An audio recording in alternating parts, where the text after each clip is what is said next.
Right now, somewhere in this country, a man who spent 26 years earning the corner office is sitting behind that same desk, staring at a resignation letter he has not signed yet, and he's more afraid of walking out than he ever was of walking in. You would think it would be the opposite. You would think that a man who built a six-figure salary, a title with his name etched on a door, a parking spot with his name painted on the concrete, would walk away from it the moment the math told him to. But that is not what happens. What happens is he sits there at 50 years old, healthier financially than 90% of the people who report to him, and he cannot make his hand move the pen. That is the paradox this video is going to take apart, piece by piece. Not because it is interesting, because it is happening to you, or it is about to. Let me tell you about a man I will call Whitman. Whitman is 52 years old. He has spent 26 years at the same company, climbing one rung at a time, the honest way, the way you were told it worked. No shortcuts. No politics he did not have to play. He showed up early. He stayed late when it mattered. He said yes to the relocations nobody else wanted, the projects that ate his weekends, the years his kids grew up mostly on a video call from a hotel room. And it worked. He got the title. He got the corner office.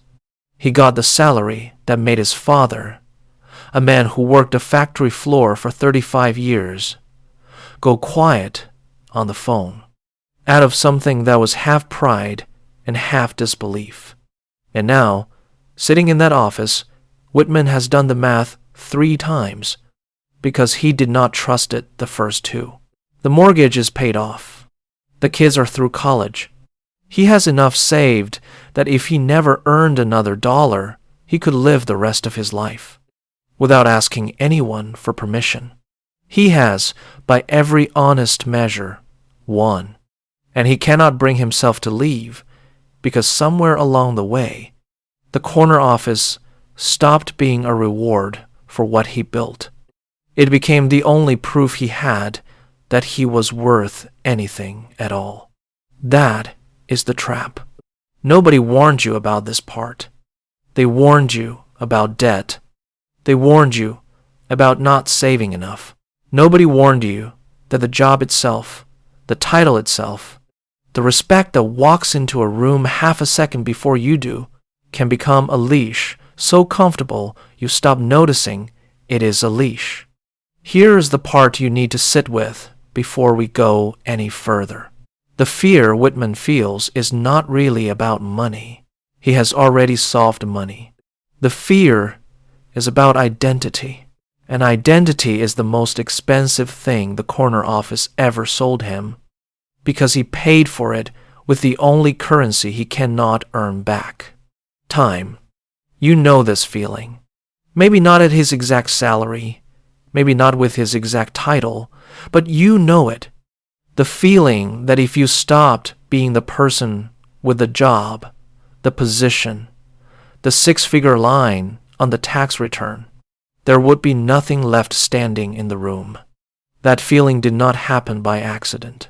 It was built, and it was built by people who profit every single day that you stay too afraid to leave. So let's go back and find out exactly who built it, when they built it, and why the year they chose was not an accident either. In 2008, in a mid-sized city, you would recognize the shape of, even if you have never been there, a regional insurance company began what the internal memo called a workforce optimization initiative. That is corporate language for a layoff. The company had survived the crash so far. Its balance sheet was not in danger. But its executives had watched the market panic, watched competitors/headcount, and made a decision that had nothing to do with survival and everything to do with opportunity. If everyone else was cutting, this was the moment to cut too, quietly, and blame it on a crisis nobody could argue with. The people they targeted were not the lowest performers. They were the most expensive ones. Men and women in their late 40s and 50s, 20, 25 years into their careers. Sitting at the top of the pay scale, their loyalty had earned them. A director named Halloran, 54 years old, 22 years with the company, walked into a meeting he thought was about a budget review and walked out with a box, a severance agreement, and a number attached to his career that came out to roughly $91,000 a year for the privilege of being told he was too senior, too expensive, and too close to a pension that would have fully vested in 14 months. 14 months. Write that number down in your head and keep it there, because it is not a coincidence, and it was never going to be a coincidence. Companies across this country ran the same calculation in the exact same year. It is cheaper to cut a man 3 months before his pension locks in than 3 months after. The crisis was real. The excuse was convenient. And an entire generation of men who believed loyalty was a two-way contract found out in the space of a single meeting that it had only ever been a contract in one direction. Here is why this matters to you right now, today. Whether you are 52 years old, behind a desk, like Whitman, or 48 years old, still climbing toward one, the company never loved you back. It was never going to. The pension, the title, the corner office, all of it was a leash the company built to make sure you stayed productive, stayed loyal, stayed afraid to leave, for exactly as long as it was profitable for them to keep you on it. The moment that math flipped, the leash came off from their end, not yours. You were never in control of when that contract ended. They always were. The mechanism is identical today. Only the names have changed. It is not called a workforce optimization initiative anymore. It is called restructuring, right-sizing, or reorganizing around strategic priorities. But walk into any company with more than 500 employees and ask what happens to a director or a vice president who's 55 years old and 3 years from a pension that fully vests, and you will get the same answer wrapped in nicer language. The system did not stop doing this in 2008. It got better at hiding it. So let's talk about how the machine actually works. Because once you see the mechanics, you cannot unsee them. Think of the corner office as a kind of collateral. Not the good kind, the kind that builds your net worth. The other kind. The kind a lender holds against a loan you did not know you took out. Every year, you stay past the point where the job stopped needing you and started merely tolerating you. You are paying interest on that loan in the only currency that never comes back. Your 50s are the collateral, and the company, like any good lender, has no intention of forgiving that debt out of loyalty. It will collect exactly what it is owed, and not $1 and not 1 year more. Mirror Character 2 proves this is not personal. It is design. I will call him Costa. Costa did everything Whitman did, but he trusted the institution a little further. He stayed 11 years past the point where his own gut told him something had shifted. He watched the younger vice presidents get pulled into rooms he was no longer invited to. He told himself it was politics, temporary, a phase that would pass once the current leadership cycled out. He was 58 years old when the merger was announced, and he found out his division was being absorbed the same week everyone else did from a company-wide email. Not a private conversation, not a handshake, not the respect his 29 years should have purchased. His pension needed 2 more years to fully vest. He got a severance calculated to the day that made sure it never would. Costa did not lose because he was foolish. He lost because he trusted a system that was never designed to reward trust, past the point where trust stopped being profitable for the other side. Whitman is afraid to leave a job that no longer needs him. Costa stayed loyal to a job that was already counting down the days, until it could stop needing him at the lowest possible cost. Two different men, two different mistakes. The exact same trap, wearing a different suit. Here is the part that should make you angry. It is not that the company cut Costa. Companies exist to make money, and you already know that. Somewhere underneath the loyalty they trained into you. What should make you angry is that they built an entire culture around loyalty, around the corner office as the ultimate reward, around 25-year service pins and retirement parties with a cake and a slideshow, specifically so that men like Costa would not leave on their own terms years earlier, back when leaving still meant something other than survival. And here is the part that should keep you up at night. The reason Whitman cannot sign that resignation letter is not because the money does not work. It is because somewhere in the last 26 years, the company convinced him that the title was the man, instead of something the man simply carried for a while. That confusion is not an accident either. A man who believes his identity lives inside his job title will do almost anything to keep that title. He will stay past the point of dignity. He will stay past the point where the salary is worth what it costs him. He will negotiate against his own freedom and call it commitment. But watch what happens the moment a man like Whitman actually does the math and separates the two. The job was never his identity. It was a tool he used for 26 years to build something the job can never touch. A paid-off house. A fully funded retirement. A savings account that does not care what his business card says. The moment he sees that clearly, the corner office stops being the source of his authority and becomes what it always actually was.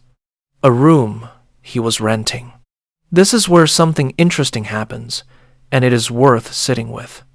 A man who no longer needs the job carries himself differently inside it in the weeks before he leaves. People notice. He's calmer in meetings. He stops performing for people whose opinion used to control his mood for an entire afternoon. He commands a room not because his title got bigger, but because, for the first time in years, he needs absolutely nothing from the people sitting in it. That is not confidence you can fake. That is the quiet authority of a man who has already won and no longer has to prove it. Notice something else, because it matters. The moment Whitman stops needing the paycheck stops having power over him. The moment he stops needing the title stops being a leash and starts being a choice. That is the entire secret hiding inside this trap. The system does not control you with the job. It controls you with your need for the job. Remove the need, and the leash simply falls off, because there was never a lock on it to begin with. There was only ever your own hand holding it in place. So what does walking away actually look like once you strip out the fear the company spent 26 years building into you? It does not look like defeat. It looks like a man finally collecting on a debt the system has owed him since roughly his 40th birthday. It looks like Whitman sitting down with his wife, going through the numbers a fourth time, not because he distrusts the math, but because he wants to feel in his body that the fear is not rational anymore. It looks like a resignation letter that gets shorter every time he rewrites it, because the longer version was full of justifications he no longer owes anyone. A man who walks away from the corner office at 50 with the mortgage paid, the number funded, and the identity finally untangled from the title is not failing. He is the most dangerous kind of man this system knows how to handle, because he cannot be threatened with the one thing that keeps everyone else in line. He cannot be fired from a job he already left on his own terms. He cannot be managed by fear of a paycheck he no longer needs. He is, in every way that matters to the people who used to sign his checks, untouchable. That is what nobody tells you at 25 when you first put on the suit and walk into your first real office. They do not tell you that the corner office is not the finish line. It is a tool with an expiration date built into it by people who will never say the date out loud. Your job is not to earn the office forever. Your job is to use it long enough to buy yourself out of needing it, and then to have the nerve to actually walk when that day arrives, instead of sitting behind the desk, pen in hand, too afraid of an empty calendar to sign your own freedom. Think about Whitman one more time. Think about him not as he was 6 months ago, staring at that letter, but as he is now. He signed it. He walked out past the desk where his name used to be printed on a placard, and by that afternoon, a company that had employed him for 26 years had already ordered a new one for somebody else. That should have stung. It did not, because Whitman understood, finally, what the placard had actually been worth all along. Nothing.